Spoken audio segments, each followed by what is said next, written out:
Paalam na ako sa kanila. Sabi ko, direct, sabi ko baka hindi na ako makasama sa inyo pabalik ng Pilipinas. Nagulat sila lahat, pati producer ko.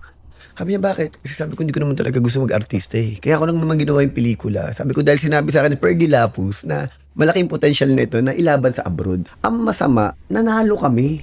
Nanginayang sila sa akin na sabi niya, sayang ko, baka mamaya pag uwi mo kaysa mag-TNT ka dito, baka sumikat ka. Syempre, ikaw bilang tao, dahil nagiinuman kami that time, hindi rin kami makapaniwala na nanalo kami, nabola ako. Sumama ako pa uwi. Imbis na yung mga reporter, di syempre, kakagulo sa naiya, ganun-ganun, dahil nanalo kami. Ang tanong agad sa akin, Coco, ano masasabi mo? Nabuntis mo daw si Catherine Loon. Nako po, sabi ko, negative agad. After the Locarno, dahil nga feeling ko parang hindi para sa akin yung showbiz, dahil hindi naman ako na-recognize. Ibig sabihin, hindi naman pinag-usapan yung pagkapanalo. Ang pinag-usapan sa akin, intriga. Correct. Lumaban ulit ako sa ibang mga festival. Pero yung ginawa ko, yung visa na natatakan sa akin, ginamit ko papuntang Alberta, Canada.